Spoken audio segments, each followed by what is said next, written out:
Hello friends, welcome to king news updates channel. మన తెలంగాణ రాష్ట్ర వ్యాప్తంగా ఎవరైతే మనకు మహిళలు ఉన్నారో వారందరికీ కూడా ఊహించని 2 శుభార్తలను అయితే తీసుకొచ్చింది తెలంగాణ రాష్ట్ర ప్రభుత్వం. ఇక మహిళల ఖాతాలకి డబ్బులు వేయడానికి ఏ పథకాల డబ్బులను విడుదల చేస్తారో మరి కాసేపట్లో తెలంగాణ ప్రభుత్వం, తెలంగాణ సీఎం రేవంత్ రెడ్డి గారు అయితే ప్రకటించబోతున్నారు. ఆ వివరాలన్నీ కూడా ఇప్పుడే మనం లైవ్ ద్వారా అయితే తెలుసుకుందాం. వివరాలు తెలుసుకునే ముందు మీకు అందరికీ కూడా ఒక చిన్న రిక్వెస్ట్ అండి.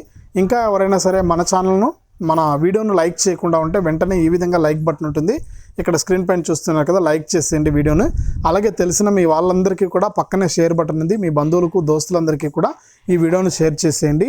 ఇంకా కొత్త వాళ్ళు ఎవరైనా సరే మన ఛానల్ని సబ్స్క్రైబ్ చేసుకోకుండా చూస్తూ ఉంటే ఇప్పుడే వీడియో కింద సబ్స్క్రైబ్ అనే బటన్ ఉంది, సబ్స్క్రైబ్ చేసుకోండి. సబ్స్క్రైబ్ అయిన వెంటనే గంట వస్తుంది, గంట పైన నొక్కితేనే ప్రతి వీడియోను కూడా మన ఛానల్ ద్వారా మీ ఫోన్లోనే నోటిఫికేషన్ లేదా మెసేజ్ రూపంలో అయితే తెలుసుకోవడం జరుగుతుంది. దయచేసి ప్రతి ఒక్కరు కూడా వీడియోను లైక్ చేసి, షేర్ చేసి, సబ్స్క్రైబ్ చేసుకుని సపోర్ట్ చేయండి. ఇక మహిళలకు సంబంధించి సీఎం రేవంత్ రెడ్డి గారు లైవ్లో మాట్లాడుతున్నారు. ఆ వివరాలన్నీ కూడా మనం ఇప్పుడైతే ఆయన మాటల్లోనే విందాం. ఇల్లాలిని చూడు, ఇల్లుని చూడు అన్నారు. ఇల్లాలి ముఖంలో సంతోషం ఉంటే ఆ ఇల్లు బాగున్నట్టే లెక్క. ఇంటి పెత్తనం ఆడబిడ్డ చేతిలో ఉంటే ఆ ఇల్లును చక్కదిద్దే బాధ్యత ఆడబిడ్డ తీసుకుంటుంది.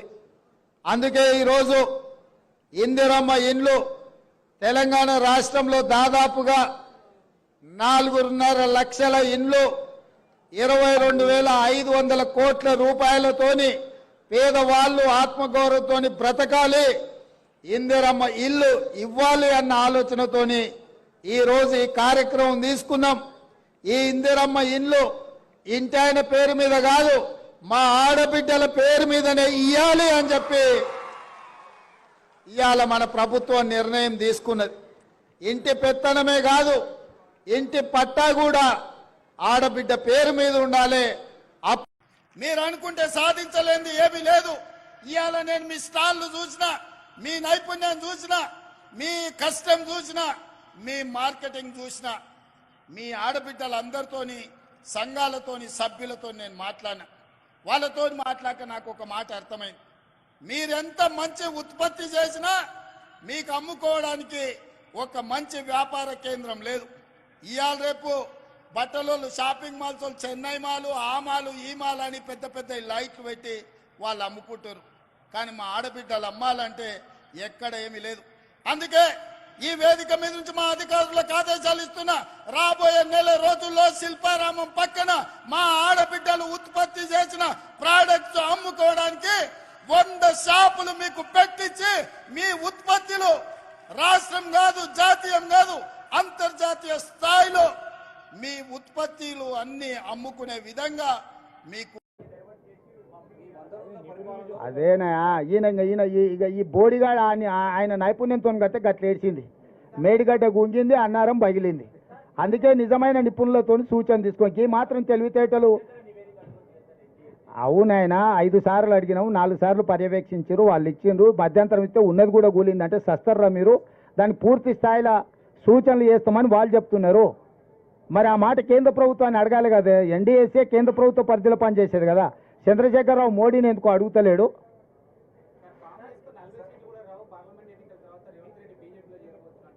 చూడంటుండు.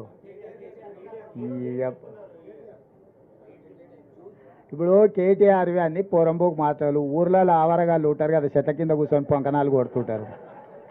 అంతకు మించి ఏమన్నా ఉందా? కళ్ళు కాంపౌండ్ల కాడ ఇట్లనే మాట్లాడుతుంటారు. ఏ మందుకళ్ళు తాగినాక మా కొడంగల్, నారాయణపేట ఏరియాలో కొంచెం మందుకళ్ళు ఎక్కువ. మందుకళ్ళు తాగినాక పోరలు గిట్లనే కేటీఆర్ చూస్తుంటే నాకు సేమ్ మందుకళ్ళు తాగిన లాగానే కనిపిస్తాడు. అంటే ఒక్క నిమిషం, కాంగ్రెస్కు 40 వస్తాయంటే మోడీకి 400 వస్తాయని ఒప్పుకున్నట్టే కదా. వీడు ఎవరిని సపోర్ట్ చేస్తున్నట్టు? ఎవరికి సపోర్ట్ చేస్తుండు వీడు? రాజు నువ్వు చెప్పు. మాకు 40 వస్తాయి, మోడీకి 400 వస్తాయని చెప్తుండు కదా. మరి నేనేం చెప్తున్నా, మోడీ వీడు ఒకటే రాని ఆయన, వీని ఓటేస్తే మోడీకి వేసినట్టే అని. పోనీ ఈ మొనగానికి రాష్ట్రంలో 1, 2 ఇస్తే ఎవరికి మద్దతు ఇస్తాడు? మేమైతే లోపలికి రానియం. వాళ్ళకు పడకపోతే ఎవరికి ఇస్తాడు? ఆయనకు ఓటేస్తే దండగానే కదా. అంటే వాళ్ళ మాటల వెనకాల ఉన్న మర్మం మీరు ఆలోచన చేయరు. వాళ్ళు ఏంది కాంగ్రెస్కు 40 రావాలని కోరుకుంటారు, ఎందుకంటే వాళ్ళ బాసు మోడీ గెలవాలని. వాళ్ళు మోడీతో అంటగాకి వాళ్ళు బెయిల్ల కోసము కేసుల నుంచి రక్షణ కోసం ఢిల్లీకి పోయి కాళ్ళు పట్టుకొని వాళ్ళు కప్పం కడుతున్నారు మోడీకి. మా గురించి ఏంది మాట్లాడేది?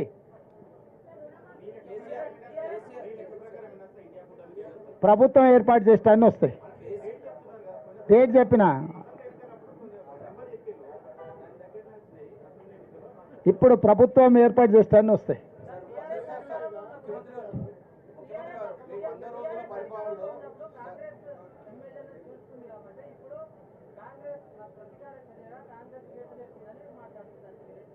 ఇక వాళ్ళే చెప్పాలి, వాళ్ళే చెప్పారు కదా. ఇక మళ్ళీ నేను కొత్తగా చెప్పేది ఏం చెప్పాలి?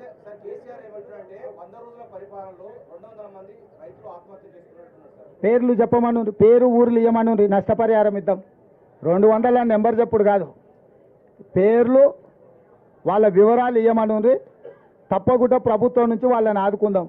సూటిగా నేను చంద్రశేఖరరావుని అడుగుతున్నా, ఏ రైతు ఏ ఊరు అతని వివరాలు మాకు పంపుండి, నిజంగానే రైతులు చచ్చిపోయి ఉంటే రైతుల పట్ల సానుభూతి ఉన్న రైతు ప్రభుత్వం మాది, ఆ రైతు కుటుంబాలను ఆదుకునే బాధ్యత మాది.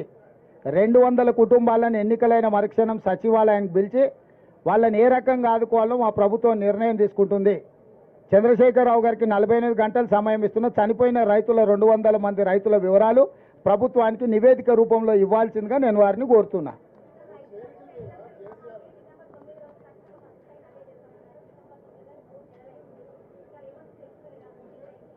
ఎవరంటారమ్మా?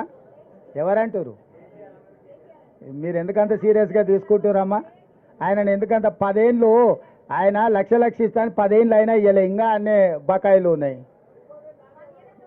అదే అందుకే చెప్తున్నా, ఆయన మాట్లాడేది అంత సీరియస్గా తీసుకోకమ్మా.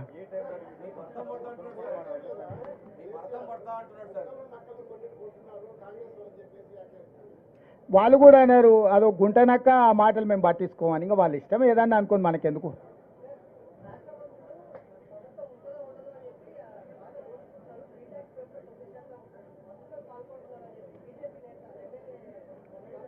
ఎవరైనా చెప్పు మరి, వివరాలు తీసుకుపోయి వాళ్ళ ప్రధానమంత్రి ఉండు కదా, పోయి కంప్లైంట్ ఇవ్వమను, చర్యలు తీసుకోమను.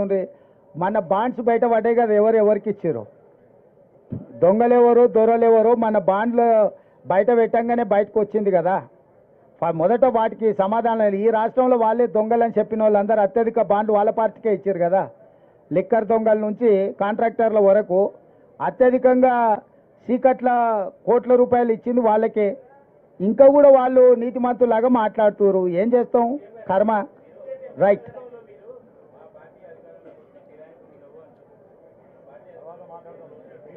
నువ్వు ఇంటికి రానికి సెలవు చెప్తా.